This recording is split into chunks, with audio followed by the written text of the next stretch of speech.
Ahora sí, buen día. Hoy sábado a la mañana iniciamos una nueva jornada de capacitación de la Residencia de Medicina de Familia de OSEP.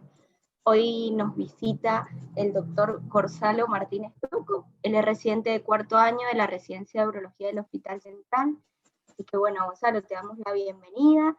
Agradecemos un montón desde ya por estar colaborando con nuestra formación un sábado a la mañana.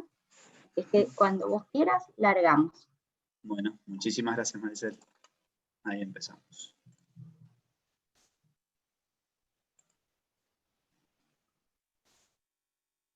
¿Ahí se ve bien el Power? Se ve perfecto. Bueno, excelente. Bueno, yo les voy a hablar un poquito de las urgencias urológicas. Como dijo Maricel, yo soy residente de cuarto año de residencia de urología del Hospital Central, y mi idea, más que lo que dice la literatura, es transmitirles un poquito, dentro de mi corta experiencia, cómo se resuelven las urgencias en nuestro hospital y cómo por ahí pretendemos o queremos que se resuelvan en las zonas periféricas al hospital, ya que nosotros entendemos que no todos cuentan con la misma tecnología, no todos cuentan con el mismo acceso a estudios que nosotros. Así que bueno, la idea es unificar un poquito los datos para que todos trabajemos de la misma forma. Nosotros en parte estamos haciendo un proyecto con el hospital, que es de generar algoritmos diagnósticos, que la idea después es expandirlos un poquito a toda la zona periférica, pero bueno, eso falta un poco aún porque tiene que pasar por varias etapas, más que nada de aprobación por parte de los comités. Pero bueno, cuando eso esté, yo les voy a enviar, me comprometo a enviarles los algoritmos que nosotros hemos desarrollado. Bueno. Dentro de las urgencias hospitalarias, generalmente las urgencias urológicas ocupan un lugar preponderante, no siempre con requerimientos de tratamiento quirúrgico, pero sí en muchos casos con tratamiento médico. Si bien nosotros tenemos muchos estudios que pueden ayudarnos y apodarnos en nuestro examen y en nuestro diagnóstico, siempre el diagnóstico urológico, o en el caso de las guardias externas, siempre es importante el examen físico y el interrogatorio que realiza el médico. Entonces, más que nada, ese es el punto en el que me gustaría ahondar esta charla. Cualquier urgencia urológica es un estado patológico de característica urológica, donde sea necesario la evaluación dirigida del médico de urgencia, con la instauración de un tratamiento determinado. En esta charla voy a tratar de explicarles o de contarles un poco sobre las urgencias urológicas no traumáticas y traumáticas. Vamos a empezar por las no traumáticas. Y creo que esta es la que más nosotros podemos llegar a tener en las guardias, que es el cólico renoureteral. Es un síndrome clínico, depende de múltiples causas, pero por lo general se produce por una dilatación ureteral o piélica, por un obstáculo al pulso de la orina, o en muchas ocasiones se puede producir por una compresión extrínseca a la vía urinaria, como puede ser, por ejemplo, un tumor. El 90% de la etiología corresponde a las litiasis. Dentro de las causas intrínsecas renales tenemos la pielonefritis, la pielonefrosis, los tumores malignos o benignos. También puede darnos la sintomatología de un cólico sin necesariamente estar asociada a la litiasis.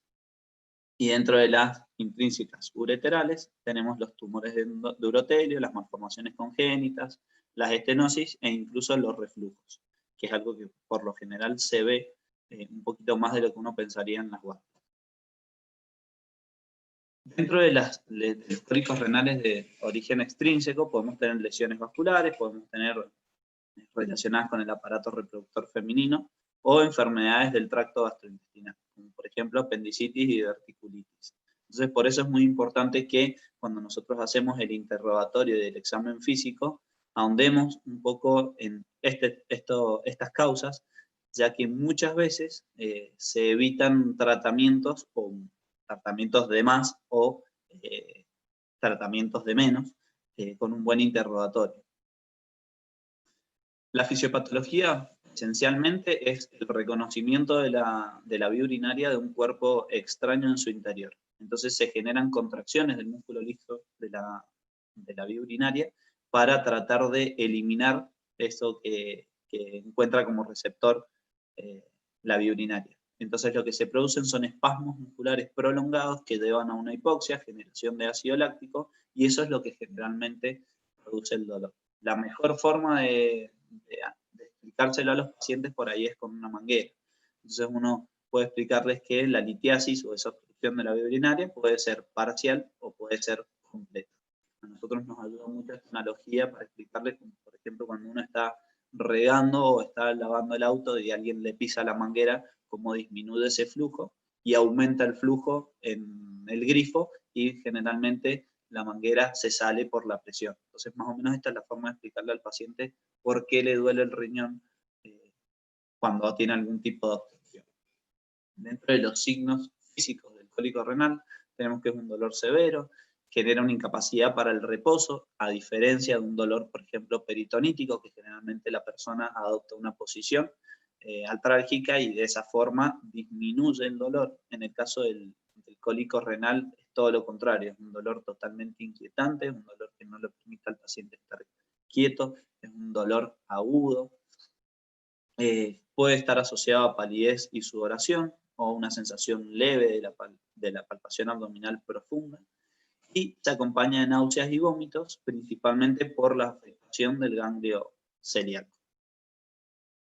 Los diagnósticos diferenciales, similar a lo que dijimos recién, puede ser una apendicitis, una diverticulitis, una salpingitis, rotura de un aneurisma aórtico o simplemente una pielonefritis. Las imágenes que nosotros utilizamos pueden ser radiografías, no tienen una buena especificidad, no siempre se ven en las radiografías las litiasis. Podemos pedir una ecografía, la ecografía generalmente nos va a dar, o sea, si bien la ecografía permite ver algún tipo de litiasis, esto depende mucho de la persona que haga la ecografía.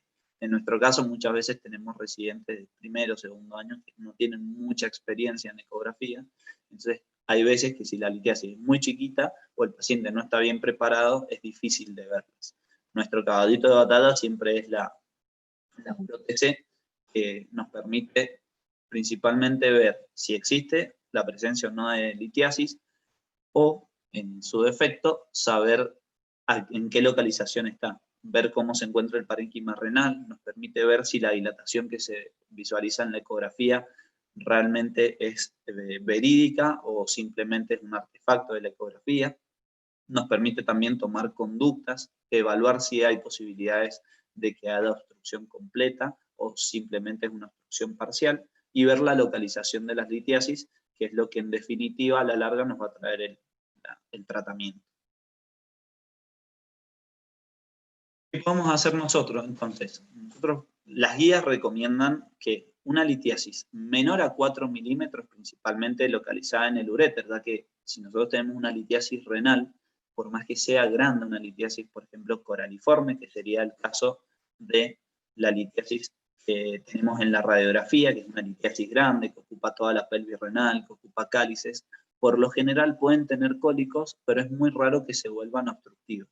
Generalmente el deterioro de la función renal y el deterioro del parénquima renal se asocian más que nada a la cronicidad de la litiasis y no tanto a su obstrucción, como sí pasa con las litiasis ureterales. Entonces nosotros si tenemos litiasis ureterales menores de 4 milímetros, que son por lo general las que más sintomatología pueden llegar a generar, tenemos que el tratamiento conservador nos lleva a que el 90% de las litiasis pasen espontáneamente, sin necesidad de hacer ningún tipo de tratamiento.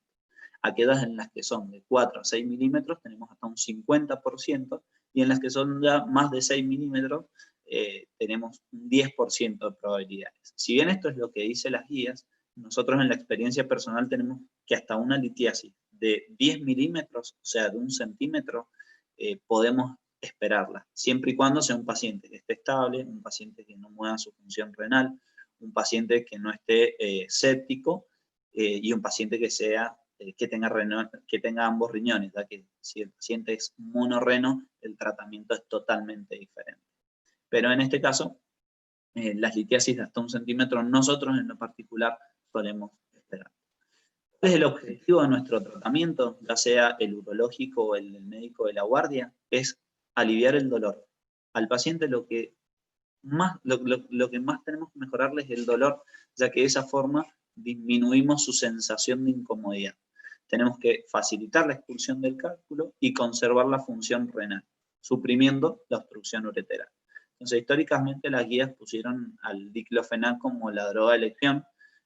Hoy en día podemos asociar paracetamol a cualquier AINES, ya que hemos visto su efecto sinérgico nos ayuda en el tratamiento del dolor, pero en los últimos estudios la dipirona es el mejor analgésico que uno le puede dar al paciente que está con un cólico renal.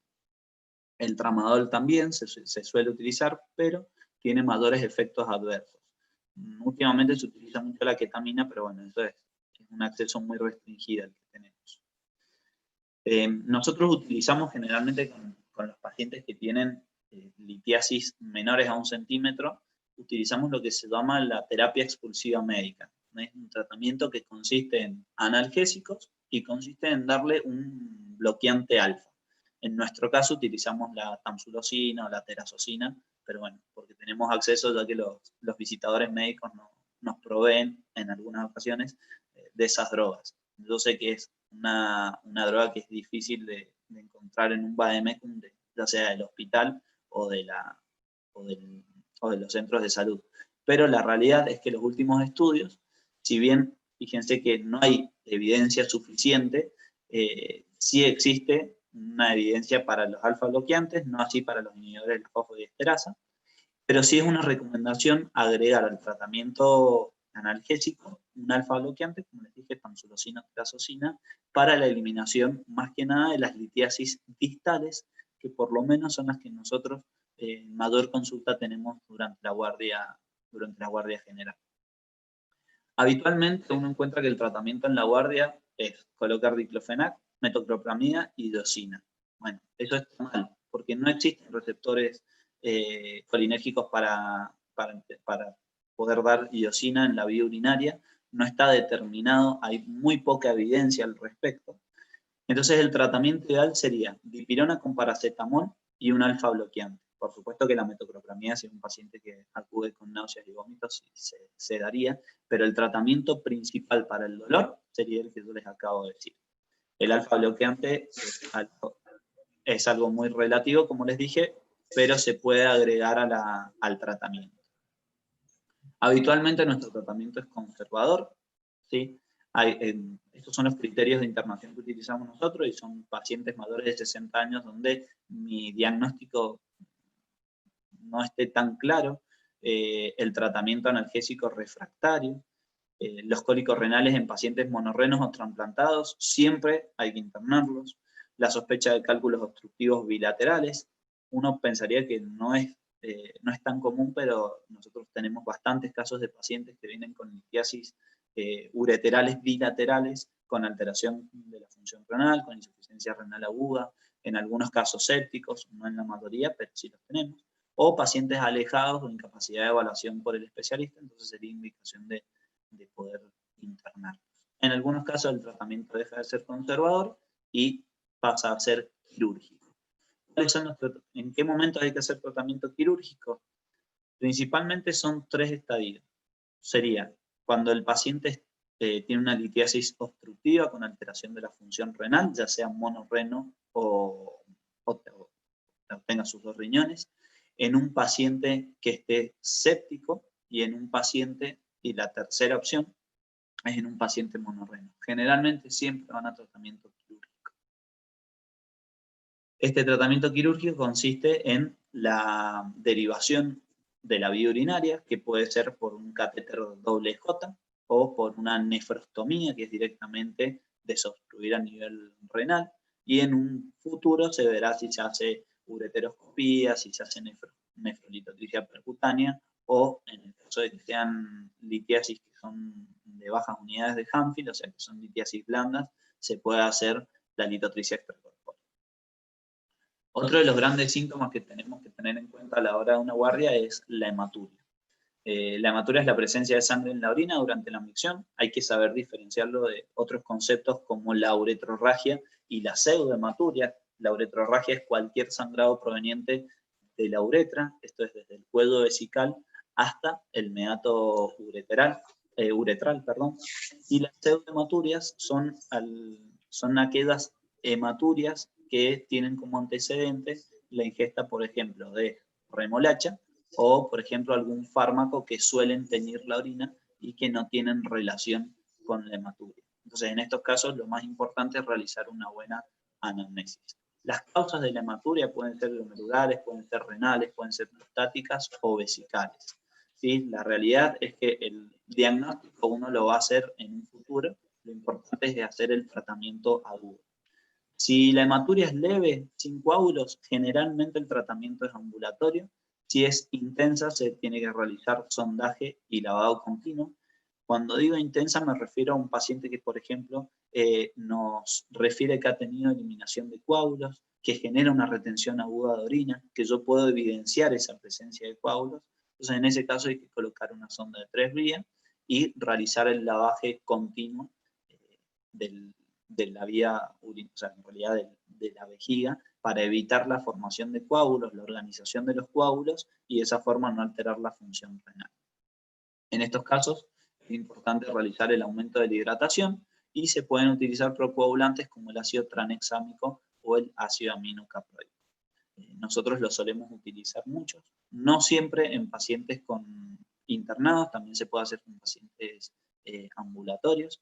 El ácido tranexámico viene de 500 miligramos y se puede dar hasta 4 veces por día según la intensidad de la hematuria. En el caso de que sea masiva, lo que tenemos que hacer es primero priorizar el estado hemodinámico del paciente y posteriormente recurrir a un centro de mayor complejidad para la evaluación urológica. Por supuesto que este es un paciente que tiene que quedar internado. Otra de las situaciones que podemos tener en una guardia es la retención aguda de orina. Esta retención es la imposibilidad del vaciamiento voluntario del contenido vesical por vía uretral que aparece de forma aguda. Generalmente el paciente nos va a indicar que tiene una larga data de dificultad para orinar y que de repente quiso ir al baño y no puede. Entonces, la etiología puede ser anatómica o funcional. Dentro de las causas anatómicas podemos tener por un aumento del tamaño prostático, tumores vesicales, tumores pélvicos, litiasis, estenosis uretrales. Dentro de las funcionales podemos tener una vejiga neurogénica, toxicidad por drogas o el dolor que produce una retención nociceptiva. Muchas veces estos pacientes que vienen con retención, uno los sonda, les drena la vejiga, por ejemplo por un cateterismo intermitente, y el paciente después puede orinar sin ningún problema. El diagnóstico es principalmente esto, es la presencia del globo vesical. Por supuesto que el paciente va a tener una clínica, esa clínica es referir principalmente que no puede orinar, es sentir un dolor en la zona del hipogastrio intenso, molesto, inquieto, pero principalmente nuestro diagnóstico va a ser a través del examen físico, donde vamos a palpar el globo vesical. También se puede pedir una ecografía y determinar el volumen del contenido vesical. Nuestro tratamiento principalmente va a ser el vaciado vesical. Sí, podemos hacer una evaluación por el especialista y hacer un tratamiento de la causa futuro, pero nuestro objetivo principal es vaciar la vejiga. La vejiga la podemos vaciar a través de una sondita vesical. En el caso de que la sonda vesical no se pueda colocar, por ejemplo, en un paciente prostático, tenemos otras herramientas que nos permiten, como por ejemplo utilizar sondas más pequeñas. Podemos utilizar una punción suprapúbica, que todo esto se puede hacer en cualquier guardia. La punción suprapúbica se realiza sobre el pubis, 2 traveses de dedo hacia cefálico, y se realiza con un ángulo de 20 grados hacia caudal, hacia cefálico. De esa forma uno puede encontrar la vejiga y drenarla con la jeringa, y de esa forma disminuir la sintomatología del paciente. Ya sea porque si contamos con un servicio de urología de guardia, el médico por ahí puede demorar un poco en llegar, o si es necesario trasladarlo al paciente, podemos realizar el traslado sin necesidad de que el paciente esté con tanto dolor. Otra de las opciones que nosotros tenemos y podemos utilizar es la de la vía venosa central, que por lo general podemos tener mayor acceso. Se hace exactamente igual, es la misma técnica que se utiliza para la vía venosa central, pero la utilizamos en la punción suprapúbica. Entonces, de esa forma, por más de que sea un calibre pequeño, tenemos un drenaje continuo de la vía urinaria y el paciente disminuye su dolor y nosotros podemos evaluarlo mejor y, por supuesto, trasladarlo a un centro de mayor complejidad, donde a la larga lo que se va a terminar haciendo es colocar una tapa suprapúbica. Siempre hay que tener cuidado cuando uno drena una hematuria, ¿sí? O cuando uno drena una retención aguda de orina, de no generar la hematura ex vacuo.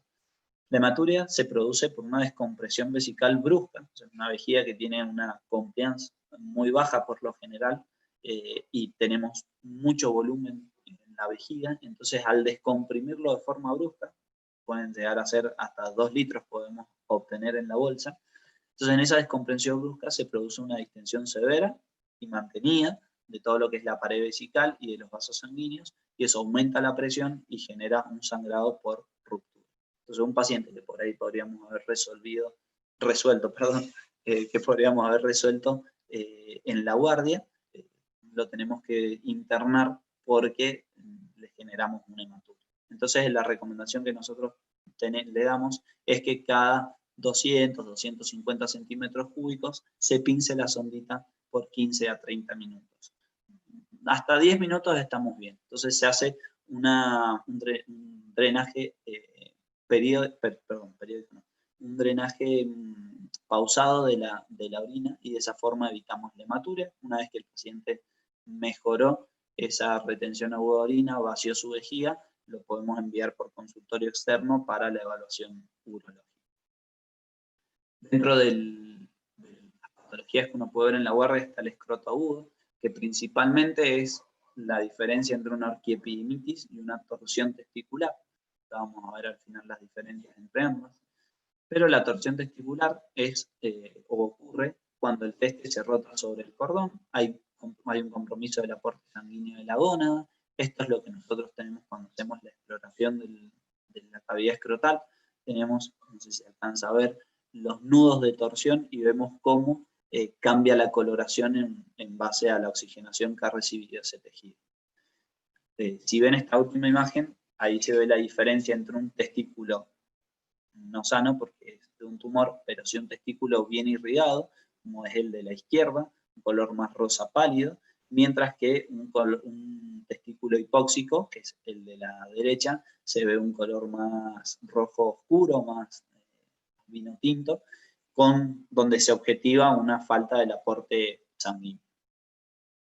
El 50% de los casos de la torsión aparece durante el sueño, generalmente el adolescente, porque se da más en adolescentes, se levanta con este dolor repentino. Puede ocurrir a cualquier edad, aunque es más común en la adolescencia, afecta a ambos testículos por igual, y el tratamiento debe iniciarse dentro de las 4 a 6 horas de inicio del cuadro. La clínica es un dolor súbito y severo del dolor testicular, puede estar acompañado de náuseas y vómitos, y a la exploración física vamos a tener un hemiscroto enrojecido y edematoso, el signo de Wegener, que es el testículo ascendido y horizontalizado, y el signo de Pren, que el signo de Pren es la elevación del testículo hacia el canal inguinal, donde si aumenta el dolor es Pren negativo, y si el dolor disminuye es Pren positivo, y esa maniobra nos va a ayudar a diferenciar una torsión testicular de una orquiepidimitis. Acá en esta imagen podemos observar principalmente cómo el nudo de torsión compromete la parte vascular, y segundo, el signo de Wegener, que es cómo el testículo se horizontaliza. Uno de los exámenes que podemos realizar, además del examen físico, que es primordial, y les diría que es mandatorio, es la ecografía Doppler. Una ecografía Doppler nos permite evaluar la anatomía intraescrotal y también la vascularización. Lo que tiene de bueno este método diagnóstico es que no es invasivo, tiene una sensibilidad alta y la especificidad se acerca al 100%, donde vamos a evaluar la ausencia del flujo arterial. Esta es una imagen, la de la izquierda es de un testículo con torsión, donde prácticamente no hay vascularización, y la del lado derecho es un testículo normal. El diagnóstico diferencial principalmente es cuando cualquier otro tipo de situación que me pueda producir dolor o aumento del tamaño escrotal. Principalmente nuestra nuestra patología por excelencia en el diagnóstico diferencial va a ser la orquiepididimitis, donde el dolor escrotal es intenso y es gradual. El paciente refiere una historia de dolor, no necesariamente un dolor abrupto como en la torsión. Uno evalúa signos de inflamación y puede estar asociado a fiebre o síntomas urinarios. En este caso, el signo de PREN, que era la elevación del testículo con la mejoría del dolor, es positivo. El tratamiento de la torsión es la cirugía preferencialmente y no se recomienda la detorsión manual. Nosotros muchas veces, más que nada por ahí por la experiencia y porque contamos con el servicio de ecografía ahí en el hospital, cuando un paciente llega con una torsión testicular, realizamos, si estamos dentro de las 4 o 6 horas, o incluso hasta 12 horas podemos hacerlo, lo que hacemos es realizar la detorsión manual, controlar por ecografía que mejoró el flujo al testículo y sí o sí hay que explorarlo a ese paciente. ¿Por qué? Porque si han pasado más de 6 horas, corre riesgo de generar una autoapoptosis del riñón, generar factores que van a ir destruyendo todo el tejido testicular y estos factores pueden hacerlo también en el testículo contralateral. Entonces, por eso es importante que, por más de que el dolor mejora, siempre es necesario realizar la exploración quirúrgica y evaluar las características del tejido del testículo. Como por ejemplo en el izquierdo, que será un testículo que aún conserva sus características, mientras la imagen del derecho nos muestra un testículo perdido. Entonces, como habíamos dicho, el escroto principalmente determina entre una orquiepididimitis y una torsión testicular.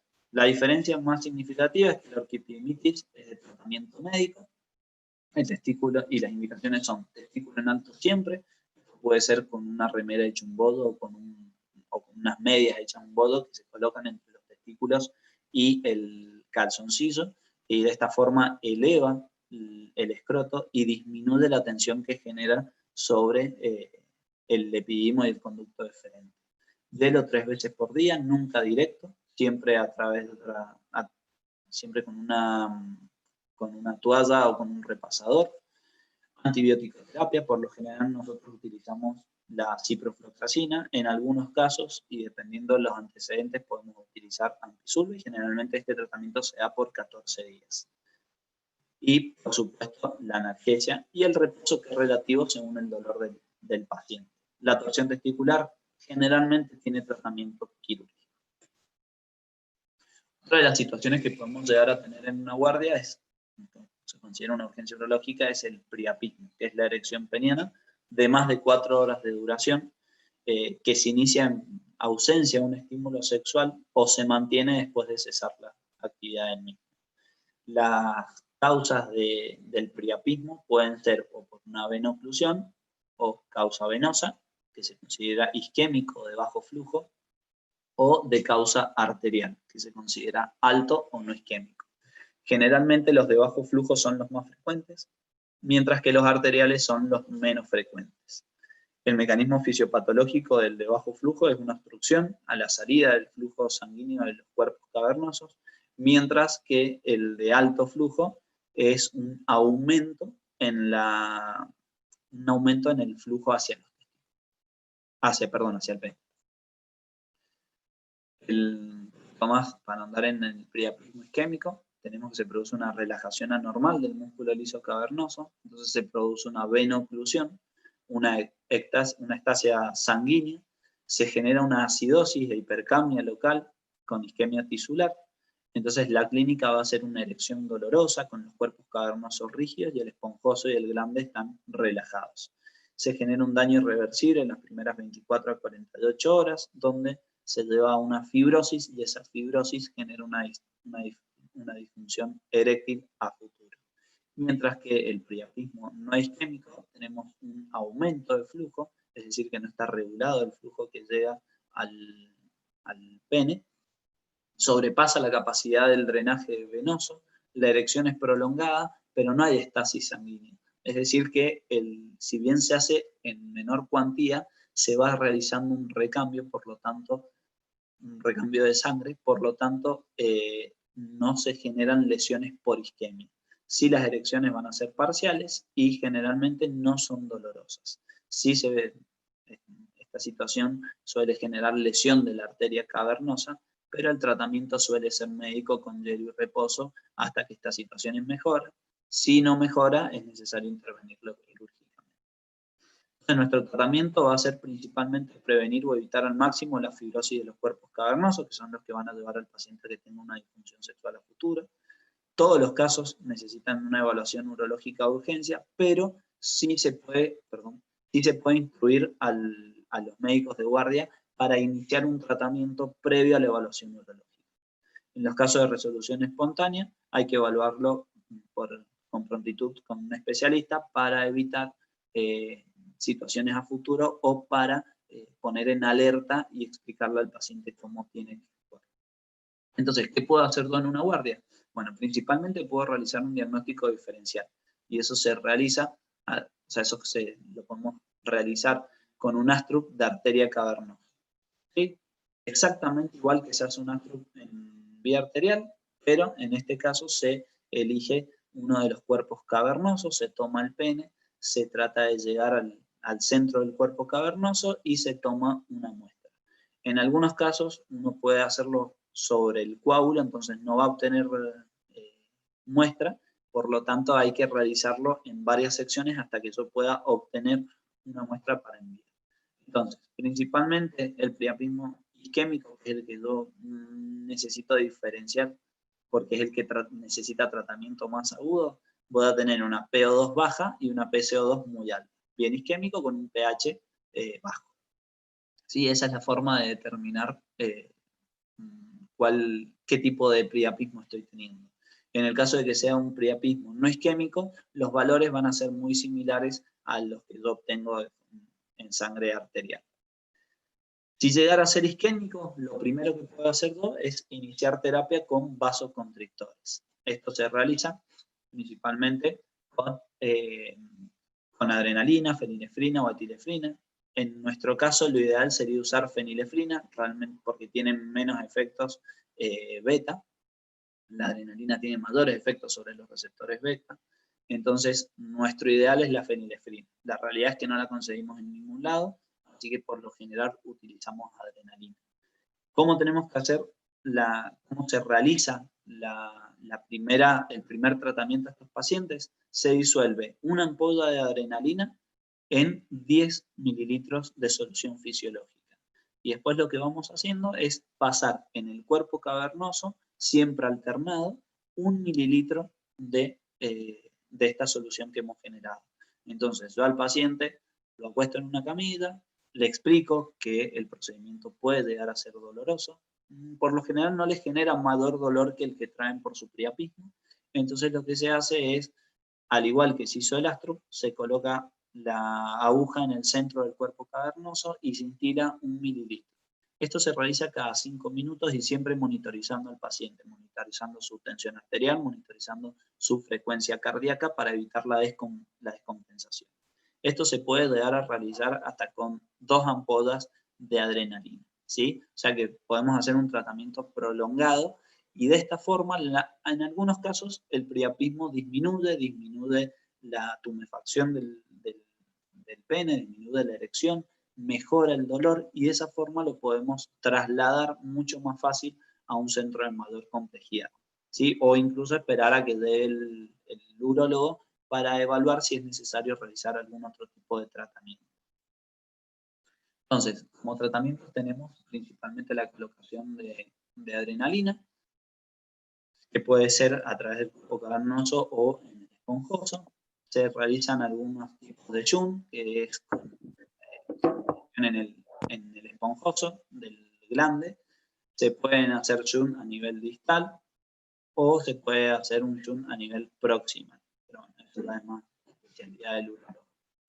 En los casos de cronicidad o en los casos, nos ha pasado principalmente en los pacientes presos que vienen con una semana de priapismo, ya la fibrosis que se genera sobre el órgano es irreversible completamente, por lo que el único tratamiento viable es la colocación de una prótesis peniana.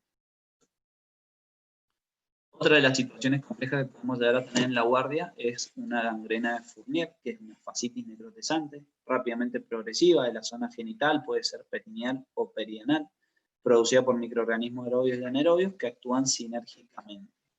Esta es un paciente, por ejemplo, que llegó a la guardia, donde tenemos un compromiso prácticamente de las tres estructuras. Generalmente el paciente nos describe que hay algún tipo de lesión previa, como por ejemplo lo puede referir como un granito, puede referirlo como un rasguñón, puede referirlo como una lesión por el rasurado de las partes genitales. Pero si bien es una enfermedad rara, nosotros tenemos bastantes en el servicio, incluso generalmente vienen de a pares. Comienza brusco en un paciente previamente sano, que es lo que les trataba de transmitir recién. Es rápidamente progresiva, por ahí hasta desmedido. Uno evalúa al paciente y el paciente en el interrogatorio le comenta que hace un día no estaba así y en el transcurso de toda la noche se levantó y tenía toda la zona inguinal aumentada de tamaño, dolorosa.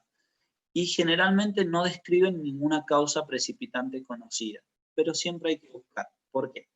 Porque la mayoría de los pacientes que desarrollan una gangrena de Fournier son una diabetes no controlada o una diabetes no conocida, están relacionadas con el alcoholismo, con el uso de drogas intravenosas, con la inmunosupresión. Nos ha pasado mucho de diagnosticar pacientes HIV con el diagnóstico de la gangrena de Fournier.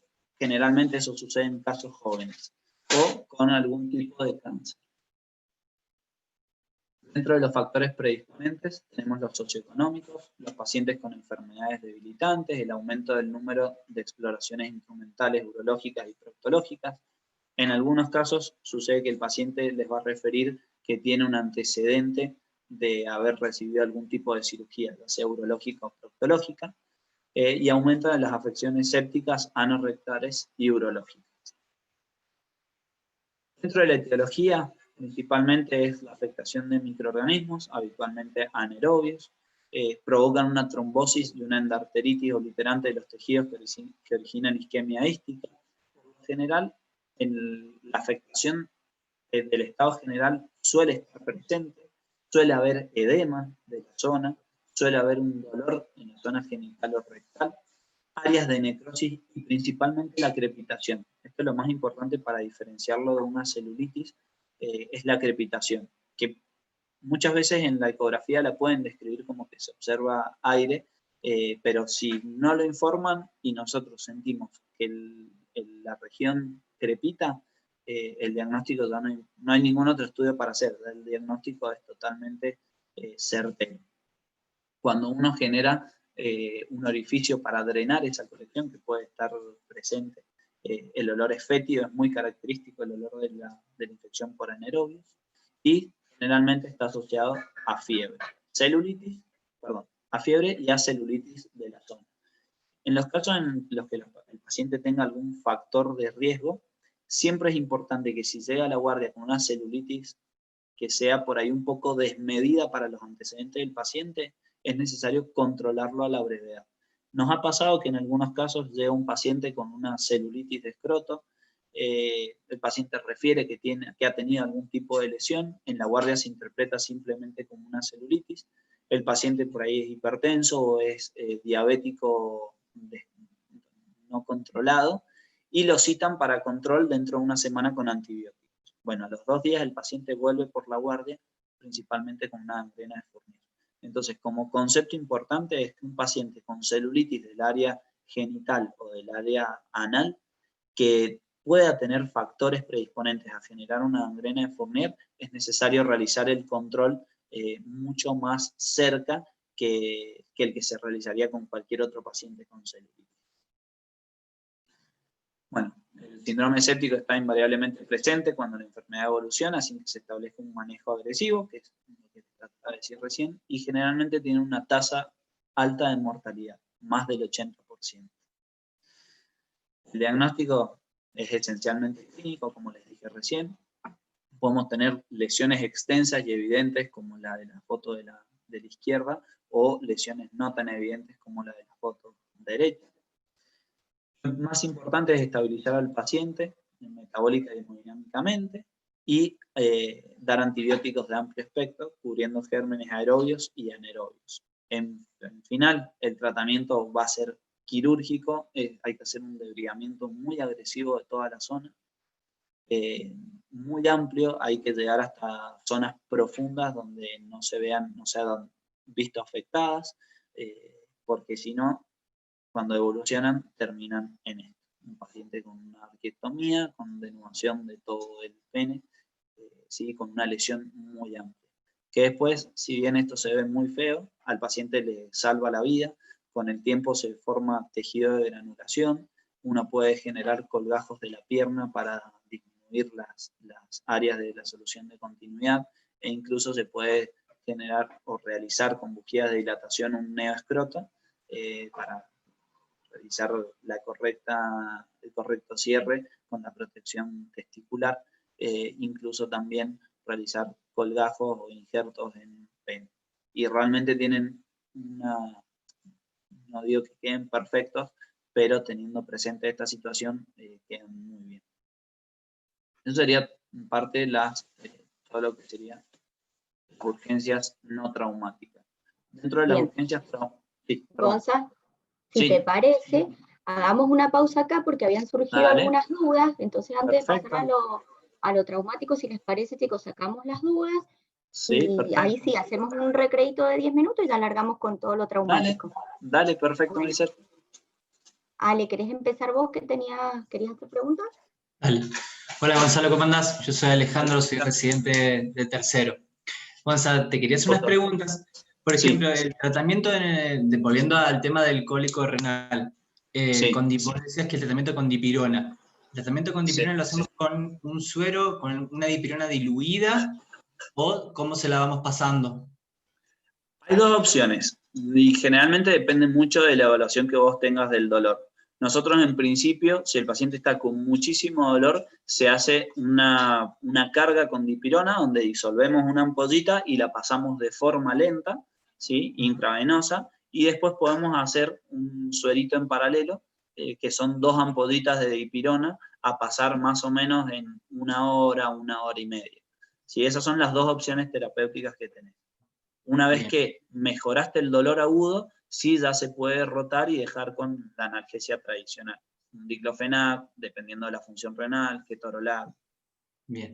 Entonces, en el ambulatorio, por ejemplo, cuando lo mandamos a la casa, no lo mandamos con dipirona vía oral. Es solamente el tratamiento del agudo. Sí. También lo podemos mandar con dipirona vía oral.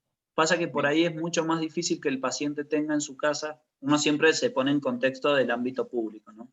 Entonces, por ahí es mucho más difícil que el paciente tenga acceso a la dipirona, que tal vez sea un ibuprofeno o un diclofenac, que tal vez algún familiar ya se lo han dado. Pero sí, lo ideal es darle la dipirona. Y si uno puede hacer la asociación de la dipirona más el alfa bloqueante, disminuye muchísimo las posibilidades de que el paciente vuelva a tener un cólico renal. Bien. ¿Y la dosis del alfa bloqueante cómo se lo das? ¿Es un solo comprimido al día? Es un solo comprimido al día. Nosotros les recomendamos al paciente que lo tome en la noche, antes de acostarse, no importa la hora, no es necesario respetar un horario como tal vez en los otros fármacos, pero sí principalmente porque se ha visto que terazocina y tamsulosina generan hipotensión, ¿sí? Por su mecanismo de acción. Entonces no es lo mismo que el paciente se levanta a la mañana y tenga que salir a caminar para tomarse el micro y realice la hipotensión a que esté acostado en su domicilio. Entonces, en nuestro caso, la principal recomendación es esa.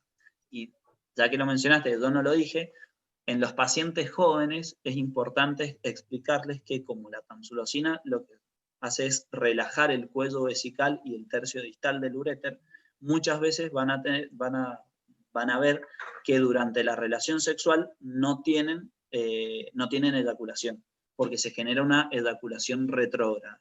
Se cierra el esfínter externo, se relaja todo lo que es la parte de la uretra y cuello vesical, de la uretra prostática, perdón, y cuello vesical, entonces se genera una eyaculación retrógrada. Que por ahí eso es un detalle que uno lo tiene que tener en cuenta, porque si no el paciente se asusta y bastante. Bien. Después te hago otra consulta que por ahí no me quedó muy claro. El otro día, por ejemplo, me cayó a la guardia un paciente que llevaba 5 días con un dolor tipo cólico, bueno, le hicimos una tomografía y tenía en el uréter distal, justo sobre la vejiga, se le veía un cálculo de 5 milímetros y llevaba 5 días con ese cálculo. Bien. ¿Lo esperamos o hay que instrumentar la vía urinaria? Mirá, eso depende de las condiciones en las que esté el paciente. Si es un paciente monorreno, se instrumenta. Si es un paciente que dé aséptico, se instrumenta. Si es un paciente con una insuficiencia renal, que durante suponete que venga un paciente con insuficiencia renal y séptico, sí, por supuesto, se instrumenta.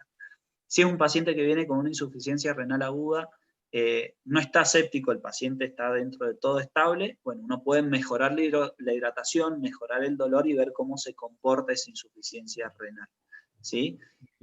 Pero si el paciente está estable, no ha tenido fiebre, uno no sospecha de que esté séptico, tampoco que haga toque renal, ese paciente se espera y lo podemos dejar esperar hasta un mes.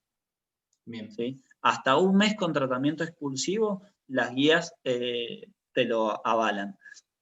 El problema es que si pasa más de un mes, generalmente la litiasis se encastilla. ¿Qué significa esto? Que la mucosa del uréter empieza a rellenar la litiasis, entonces cuando uno la va a tratar quirúrgicamente es mucho más difícil tratarla y también corre más riesgo de generar falsas vías a nivel del uréter. Entonces, para responder la pregunta que me hiciste, si el paciente está estable, se puede esperar sin ningún problema. Por ahí le podés generar vos más riesgos con la instrumentación quirúrgica que esperar a que la litiasis salga. Bien. Y después, la última pregunta, no molesto más. No, pregunta todo lo que quieras, no hay ningún problema. Por ejemplo, cuando tenés un globo vesical en un paciente que vos sospechás que tiene una hipertrofia prostática benigna o algún problema de próstata, sí, que lo palpás al globo y todo, ahí en ese caso no haces ningún tipo de maniobra como para vaciarla, por ejemplo nosotros en el ambulatorio, porque haces más riesgo de generar algo traumático con una sonda, o la vacías igual, o intentás hacerlo. Es un paciente que acude por una retención aguda de orina. Claro. No, si tiene una retención aguda de orina y el paciente no puede orinar, hay que drenarlo de la forma que sea, ya sea colocando una sonda vesical, colocando una sondita por ahí más chica, que puede ser una K30, una K33, una sonda Pero si te nasogástrica. arriesgás a hacerlo igual, aunque pueda ser algo traumático. Sí, porque si no, acordate, si uno lo deja con la retención, aumenta la presión intravesical, aumenta el reflujo, aumentan las posibilidades de pielonefritis, aumentan las posibilidades de insuficiencia renal. Entonces sí, lo ideal en ese caso es derivar la orina, ya sea por una sondita vesical o por una talla vesical o bueno, una punción suprapúbica con lo que uno obtenga. Bien, gracias, Gonza.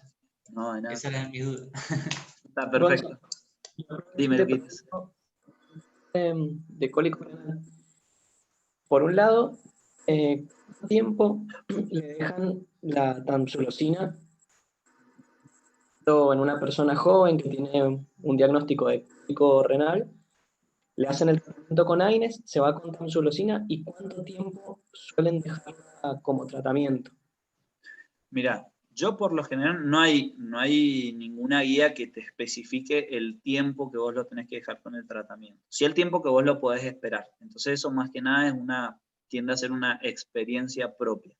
Yo por lo general les doy un tratamiento para 10 días, siempre con pautas de alarma, con esto que les decía de la eyaculación retrógrada, con un efecto adverso como por ejemplo hipotensión, que ellos se mareen, ahí tienen que abandonar la medicación.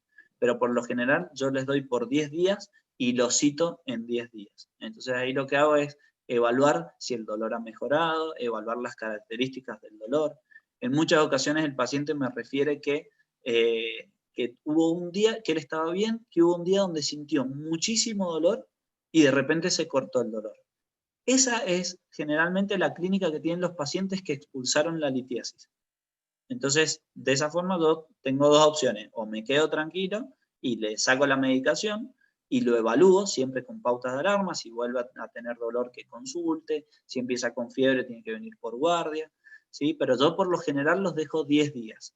Si en esos 10 días la clínica no mejoró mucho, el paciente ha vuelto a tener ha vuelto a tener dolores, lo que hago es realizar una ecografía para evaluar signos indirectos, como por ejemplo una dilatación piel ureteral, que es un signo indirecto de que todavía puede haber existencia del cálculo. Puedo pedirle un sedimento de orina. Si tiene microhematuria, puedo sospechar que todavía el cálculo está ahí. O en su defecto, si el paciente está muy sintomático, pedirle una nueva tomografía. Pero eso lo tratamos de evitar para evitar la irradiación innecesaria. Pero por lo general son 10 días de tratamiento con tamsulosina y se reevalúa. Si el paciente no mejora mucho la sintomatología, pero está estable, podemos darlo durante 10 días más. Frecuente es paciente con diagnóstico de cólico renal. Perdón, Luquita, pero se te cortó y no te escucho. ¿Se escucha? Se escucha como entrecortado. Va a ver. ¿Ahí mejora? Sí, ahí te escucho mejor. Lo que te iba a preguntar, Gonza, es si todo paciente con diagnóstico de cólico renal por clínica, sí. ¿hay que hacer sí o sí una piel TAC o si nosotros al diagnóstico con una ecografía ya sería suficiente? Siempre, ¿Cómo se manejan ustedes?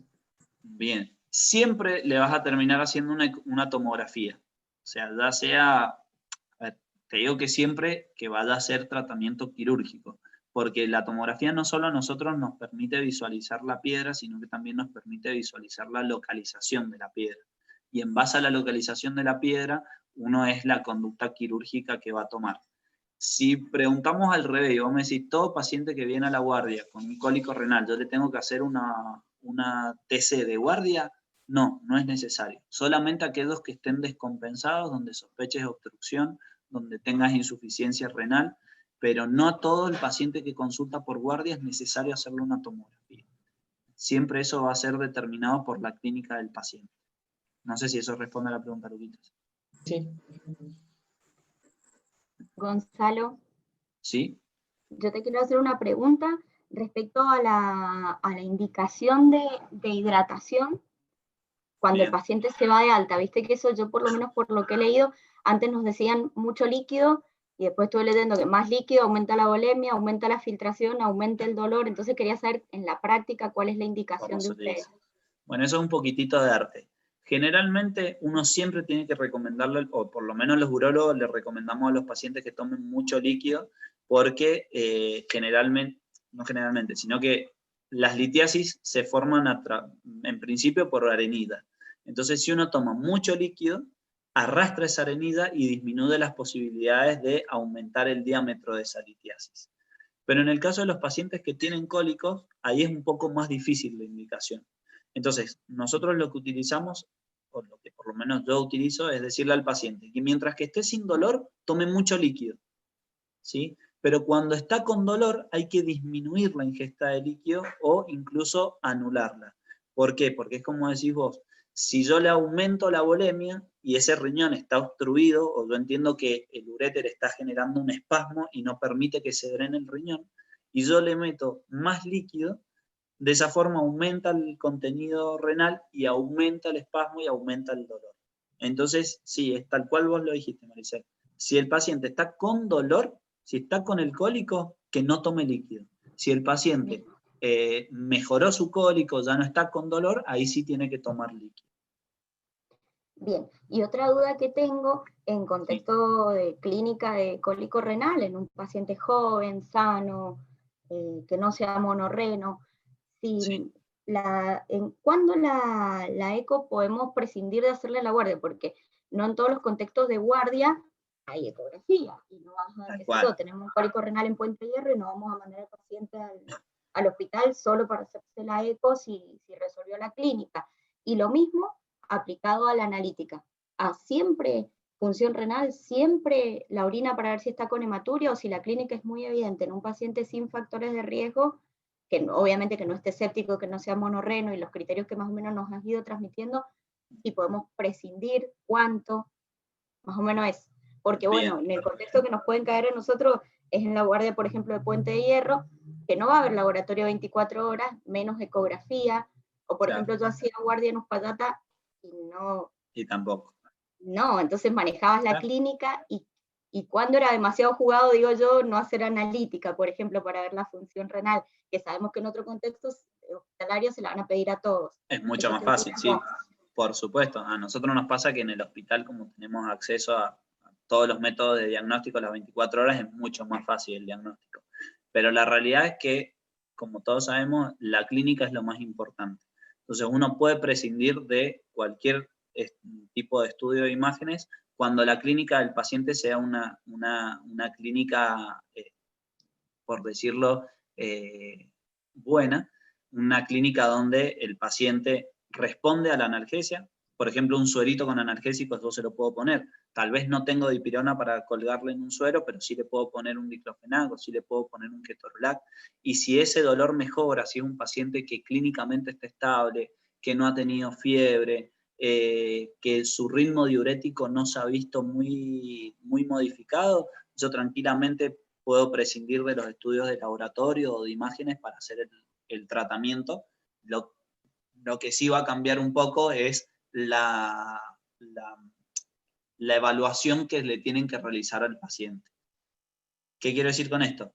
Que si yo tengo un paciente al cual no le puedo hacer ningún tipo de estudio, yo no le voy a recomendar que la semana que viene saque turno con el especialista, sino que se lo voy a recomendar que mañana ya se empiece a mover para que lo vea un especialista o para que vaya a un centro de mayor complejidad donde sí puedan hacerle por lo menos los exámenes rutinarios que se hacen. No sé Bien, si... perfecto, clarísimo. Pero sí, si es un paciente que está estable, si es un paciente que no ha modificado su ritmo diurético, si no es un paciente con un dolor abdominal o con signos, bueno, con signos de irritación vesical, oraquiuria, disuria, yo puedo hacer un tratamiento antibiótico profiláctico. Lo ideal siempre es, por lo menos nosotros hacemos mucho hincapié en eso, es pedirle como mínimo un urocultivo, o por lo menos rescatar una muestra de orina antes de iniciar la antibioticoterapia.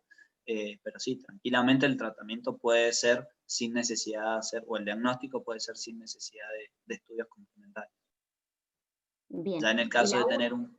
Sí, perdón. Sí, no, dale, sí. No, que en el caso de tener un paciente ya que tiene criterios de sepsis, un paciente con un dolor refractario, ahí indudablemente es necesario realizarle algún estudio de imagen y de laboratorio, por lo tanto ahí sí sería necesario derivar, en el caso de no contar con ninguno, ¿no?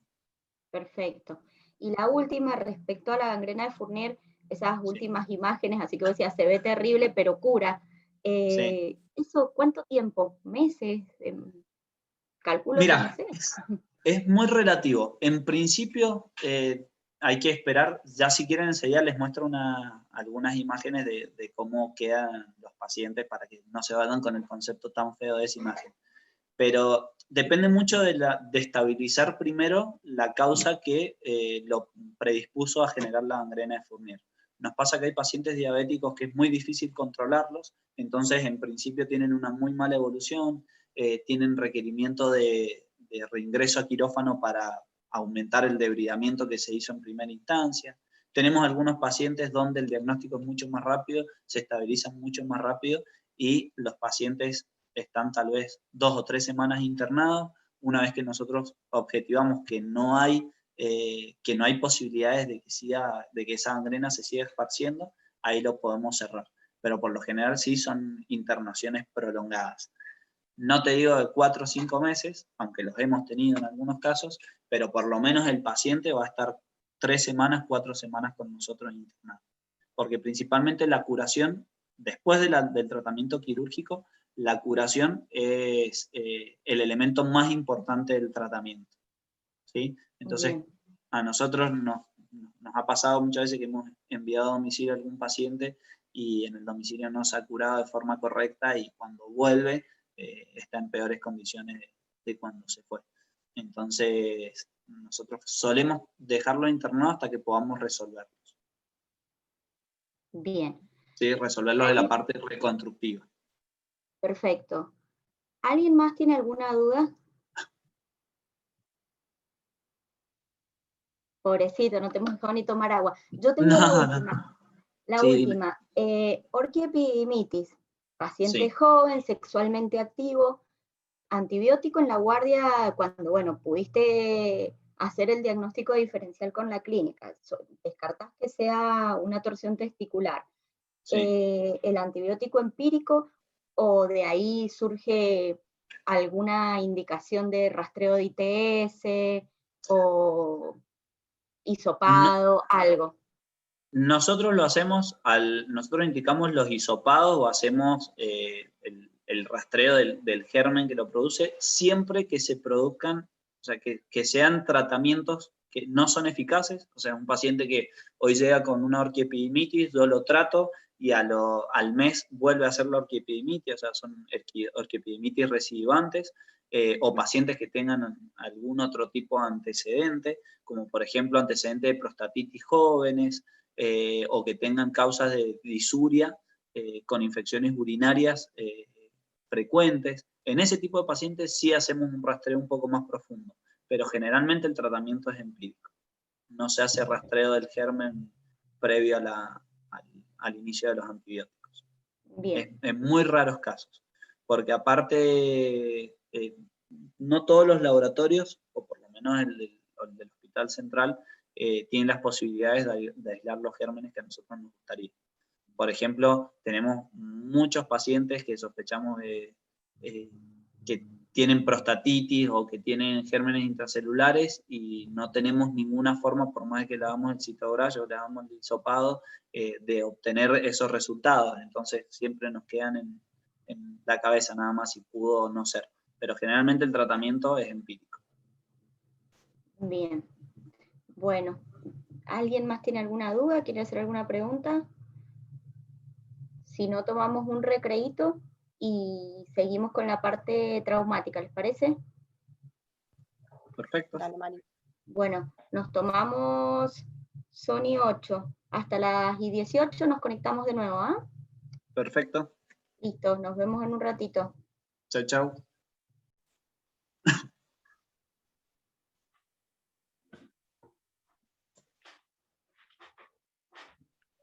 ¿Empezamos? Empecemos. Bueno, perfecto. Dentro de las urgencias urológicas traumáticas, por ahí esto es más que nada ver un vistazo general, ya que la mayoría de estas etiologías, el tratamiento no va a ser en un lugar de baja complejidad, sino que es necesario un centro de mayor complejidad. Y tenemos el trauma de cualquiera de las zonas de la vía urinaria.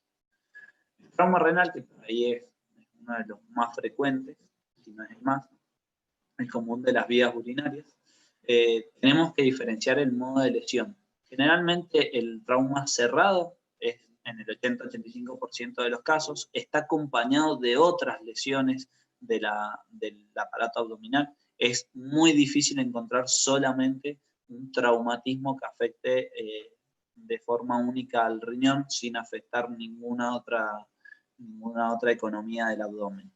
Generalmente se sucede en accidentes automovilísticos, caídas, golpes o desaceleraciones bruscas. El abierto es causado por un proyectil de arma de fuego o armas punzocortantes. Generalmente está asociado al compromiso de otras vísceras abdominales, depende de la localización.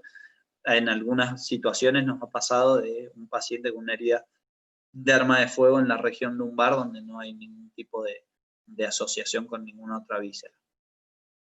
Tenemos diferentes grados que van del 1 al 5 y dependen de la integridad del riñón. ¿Sí? El grado 1 es una contusión o un hematoma subcapsular, generalmente queda retenido por la gerota y hay ausencia de laceración del riñón.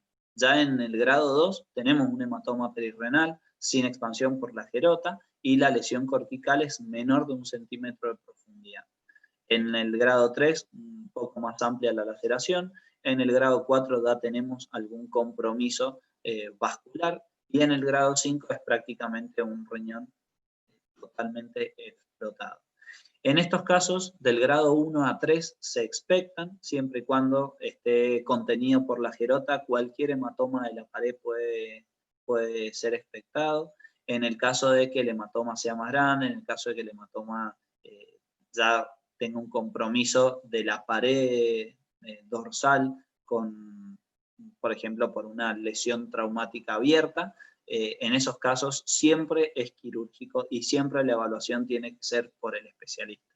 O sea que yo en la ecografía, más que nada, voy a ver, supónganse que yo tengo acceso a la ecografía, viene un paciente politraumatizado, yo lo voy a evaluar en la guardia, voy a evaluar la ecografía me va a decir si tiene o no tiene líquido perirrenal, tal vez nos pueda llegar a determinar el volumen de ese compromiso, pero siempre va a tener que ser evaluado con una imagen de mayor complejidad, si se puede, si el paciente está estable.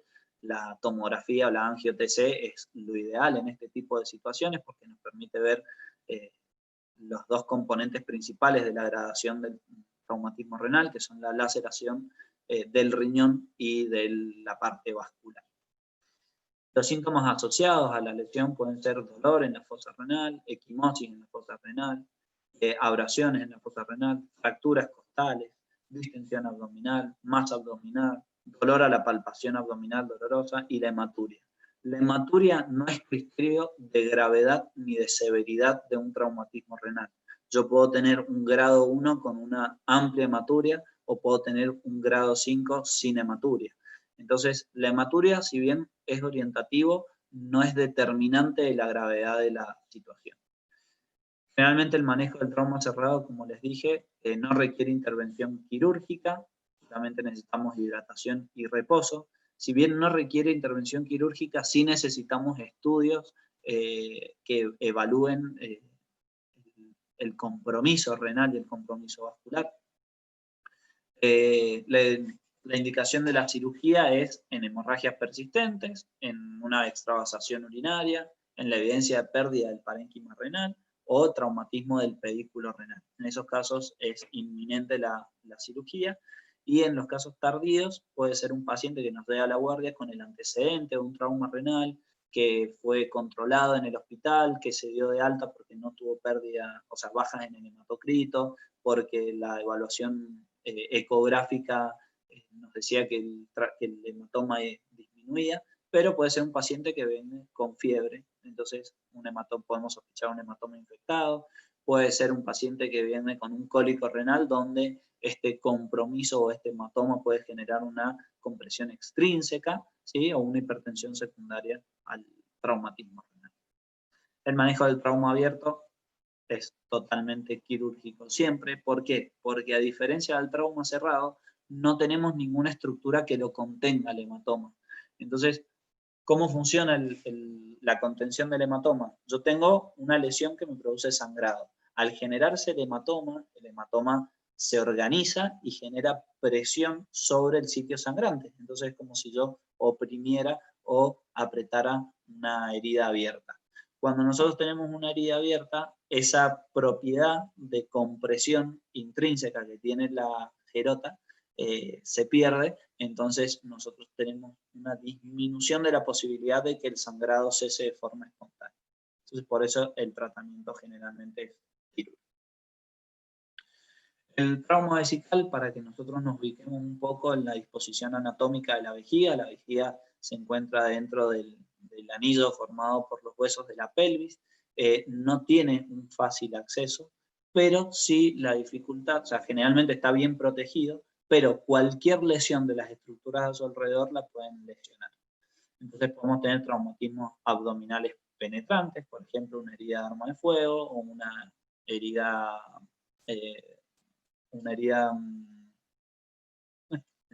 o por ejemplo por una herida de arma blanca, traumatismos abdominales no penetrantes o iatrogénicas. Dentro de las penetrantes puede ser una fractura, puede ser una herida de arma de fuego, herida de arma blanca o casos extremos como este. Generalmente cuando es penetrante el tratamiento es quirúrgico. Cuando no son penetrantes es por alguna lesión de alguna estructura cercana, se da mucho en los accidentes viales, más que nada por fractura de los huesos de la pelvis. Y en estos casos puede o no ser quirúrgica. Generalmente cualquier lesión de la vía urinaria, de la vejiga, se puede tratar con la colocación de una sonda vesical. Recuerden que la propiedad que tiene la vejiga es la de colapsar y la de ampliarse según el volumen interno. Entonces, si yo le coloco una sondita vesical, toda la vejiga se colapsa y de esa forma aumenta el espesor de las capas y disminuye la posibilidad de el filtrado hacia la lesión. Esto depende mucho del tipo de drenaje de la vejiga que yo tenga, si es a cavidad retroperitoneal, si es a cavidad peritoneal o no. Dentro de las iatrogénicas nos ha pasado muchas veces que los traumatólogos, cuando tratan de estabilizar las caderas, realizan perforaciones vesicales. Nosotros mismos, cuando hacemos algún estudio cistoscópico, también corremos riesgo de lesionarlos. Los ginecólogos, las cirugías digestivas y las lesiones óseas. Entonces, si la ruptura es extraperitoneal, como por ejemplo puede ser una fractura de los huesos de la pelvis, donde vamos a encontrar hematuria y podemos tener anuria, ¿sí? O podemos tener que el contenido de ese hematoma o de la orina se va hacia el muslo, hacia el escroto o incluso a la pared retroperitoneal. En estos casos, con la colocación de una sondita vesical, ya mejoraríamos el cuadro porque no tenemos riesgo, o sea, disminuimos la posibilidad de extravasación de líquidos desde la vejiga y promovemos la cicatrización de la misma. En el caso de que sean intraperitoneales ya es un poco más difícil porque la orina genera mucha irritación a nivel del peritoneo, entonces el paciente comienza con dolor en hipogastrio, distensión abdominal, falta de deseo de orinar, palpación dolorosa en hipogastrio, ruidos hidroaéreos disminuidos o nulos porque genera un hilio. Puede estar asociado con trastornos de conciencia por la uremia.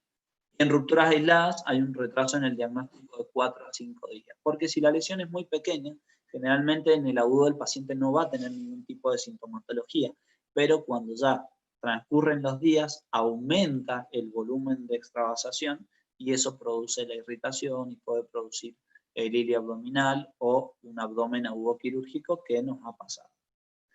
Entonces, en estos casos no se puede, o sea, no es solo el tratamiento con una sonda vesical, sino que también hay que abrir, hacer una incisión, revisar, drenar la cavidad abdominal y cerrar la lesión que se ha producido. El diagnóstico que nosotros tenemos generalmente es a través de una cistografía, ¿sí? Que es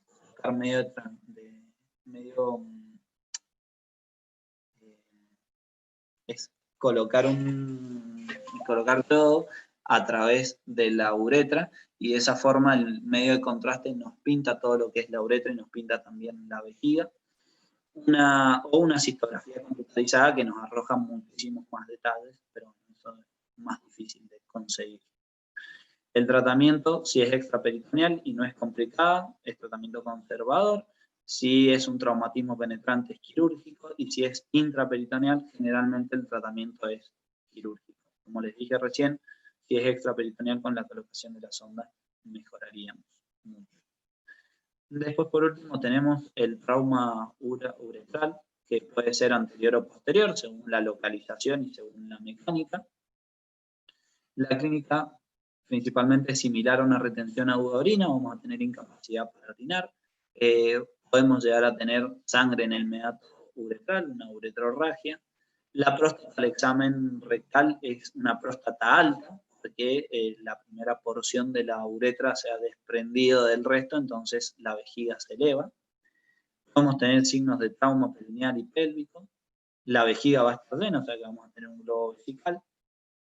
Cualquiera de estos signos no determina el grado o el sitio exacto de la lesión. Para eso hay que hacer una cistografía, pero eso se difiere. Lo más importante es el tratamiento y consiste en una cistotomía suprapúbica o la derivación vesical de la forma que sea, según si estamos en un centro de alta complejidad o en un centro de baja complejidad.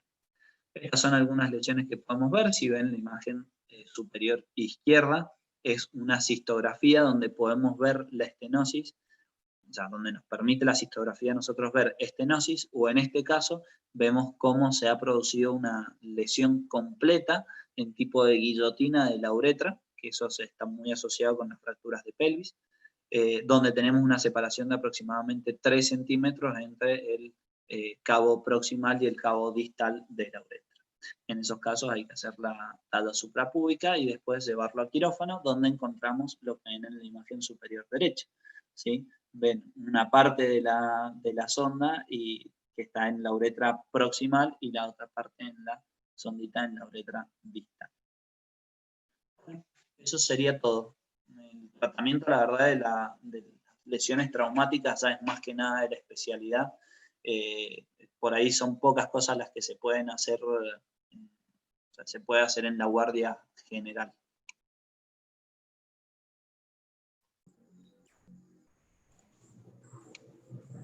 Bueno, excelente. Bueno, ¿han surgido dudas de esta parte? A mí, yo te quería hacer una pregunta respecto a una práctica que vi en alguna oportunidad que tiene un poco que ver con el politrauma, a ver qué opinas vos. A lo mejor me decís fisiopatológicamente no tiene ninguna evidencia o no sé.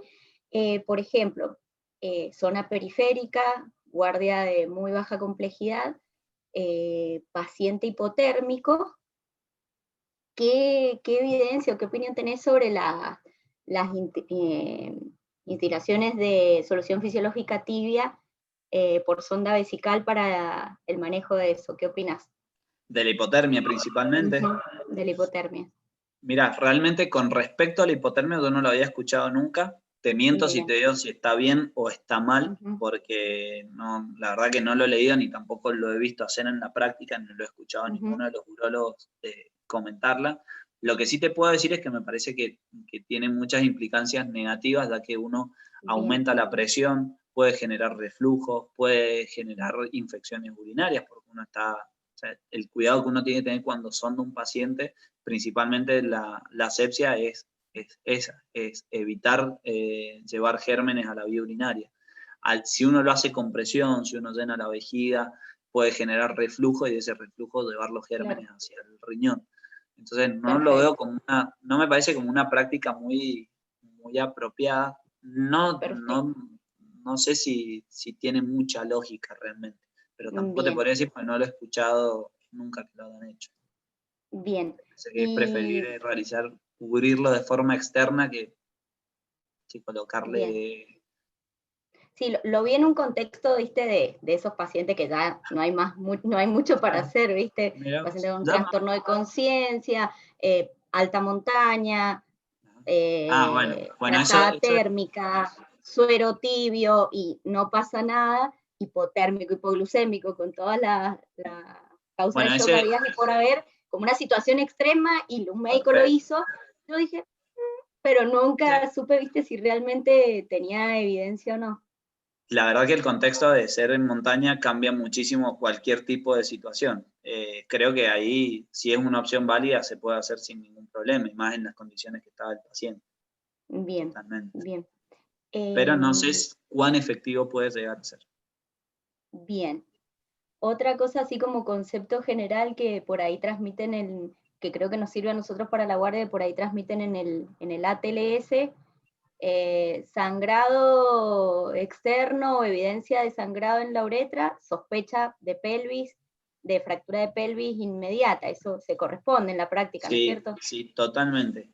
La realidad es que una uretrorragia o una hematuria, cualquiera de las dos, siempre y cuando teniendo en la cabeza el contexto del paciente y el interrogatorio que uno le hace al paciente, uno tiene que sospechar siempre cualquier lesión de la vía urinaria. Cualquiera, desde el riñón hasta la punta de la uretra. Entonces, uno con el interrogatorio puede orientarse un poco más a ver de dónde puede estar viniendo ese sangrado. Pero sí, cualquier signo de hematuria o cualquier signo de uretrorragia, uno lo tiene que hacer sospechar desde un tumor renal, una litiasis renal, un traumatismo renal, un traumatismo de la vía urinaria, de la vía excretora, un traumatismo de vejiga, un tumor de vejiga, una disección completa de la uretra por una fractura de pelvis, si el paciente ha tenido algún tipo de accidente, se palpa la fractura, o incluso hasta un sondaje previo vesical que haya sido negativo, o una falsa vía en la uretra, que no suele suceder mucho. Bien, bien, sí, siempre era eso, como en contexto de politrauma, digamos. Sangre en la uretra estabiliza Sí, en la pelvis porque es como la condición de mayor gravedad, digamos. claro. En realidad, una vez que la uretra ya se laceró, por más que se estabilice la pelvis o no se estabilice la pelvis, da igual. Lo importante es determinar o sospechar de que hay una laceración, porque nos ha pasado muchas veces que en los politraumas nos llaman al otro día para decirnos que no han recolectado nada por la sonda vesical y en realidad lo que han hecho es colocarle la sonda vesical en esa sección de uretra que se había generado, o sea, nunca estuvo bien colocada la sondita Ah, vesical. mira, Entonces, principalmente, lo más importante si uno tiene una fractura de pelvis es determinar la indemnidad de la uretra. Si yo le coloqué la sonda y vino orina, bueno, me quedo tranquilo. listo. Si yo le coloqué la sonda y no viene orina, tengo que sospechar de que puede haber algún tipo de lesión uretral. Perfecto. Bueno, y otra duda que te reaprovecho es Sí, con no hay ningún respecto al problema. priapismo.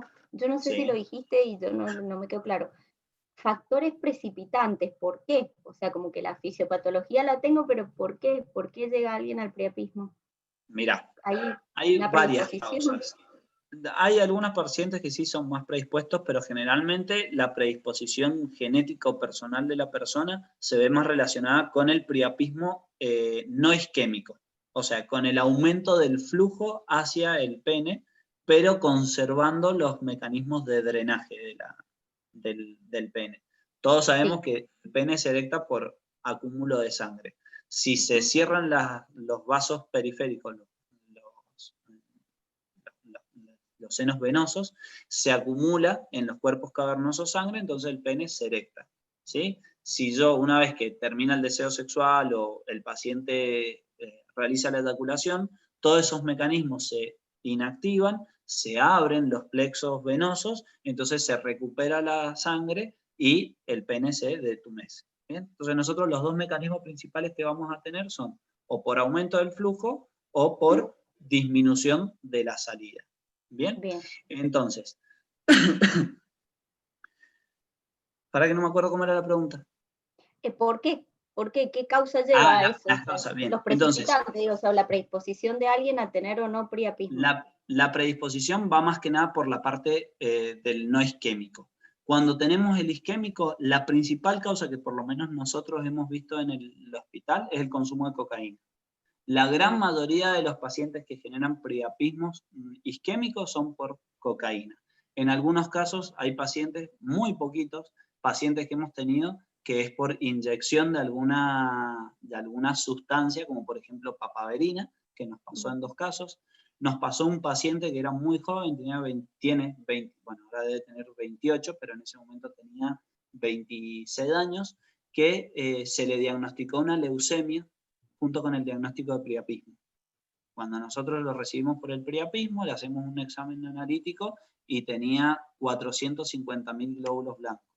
Entonces, las leucemias no es muy frecuente, pero en algunos casos pueden llegar a diagnosticarse a través, o sea, como primer síntoma o como primer signo de presentación, un priapismo.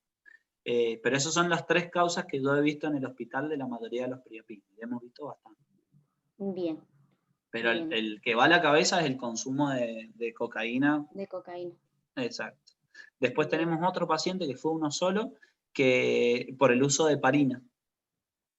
El uso de heparina y de las drogas generalmente que se utilizan para la diálisis pueden llegar a generar priapismo. Ese es otro que hemos tenido un solo caso aislado, pero bueno, ese priapismo es más que nada no isquémico, entonces por lo general el tratamiento es conservador. Perfecto.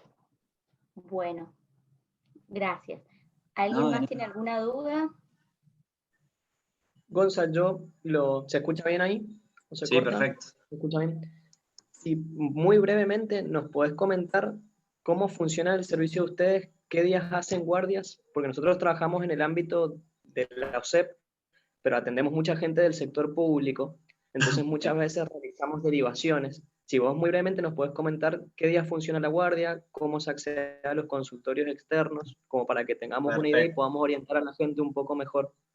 Perfecto. Bueno, la guardia, en realidad nosotros tenemos como dos especies de guardia. Tenemos un consultorio ahí en el servicio de nosotros, que es el consultorio de citoscopía, donde se hacen estudios, y ahí también vemos pacientes derivados que nos pueden mandar, no hay ningún problema. Por ahí es mejor que manden pacientes que necesiten, como yo les decía recién, alguna atención prioritaria. No sé, pónganse un paciente con un tumor, un paciente con un tumor testicular, pacientes que tengan un diagnóstico difícil de cólico renal. Entonces esos pueden ir todos los días, de lunes a domingos, en la mañana y al servicio. Después tenemos guardias activas y guardias pasivas de urología, o sea que todos los días está cubierto por urólogo. Generalmente los médicos de la guardia hacen el filtro y ellos son los que nos llaman. Si lo pueden resolver ellos, lo resuelven ellos. Si no lo pueden resolver ellos, nos llaman a nosotros. Así que recibimos pacientes urológicos todos los días de todo el año, eso no hay ningún problema. La forma de sacar turno con nosotros es a través, creo que a partir del 14 de diciembre se implementa, que es únicamente por la aplicación de la de 148 Mendoza. Si no, en algún momento se llamaba al 148, y si no, directamente a los consultorios con una notita. Pero la idea es que a partir del día 14 de diciembre sea solo por la aplicación, que no vaya nadie al hospital a pedir turnos.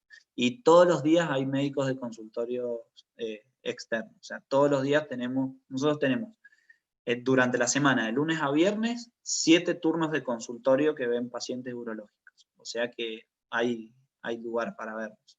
Y si no, nada, se comunican conmigo si necesitan alguna consulta, lo que sea, no hay ningún problema. Pero así es más o menos cómo funciona la parte urológica en el hospital. Perfecto, Gonza, muchas gracias. No, de nada. Hola, buen día, ¿cómo estás?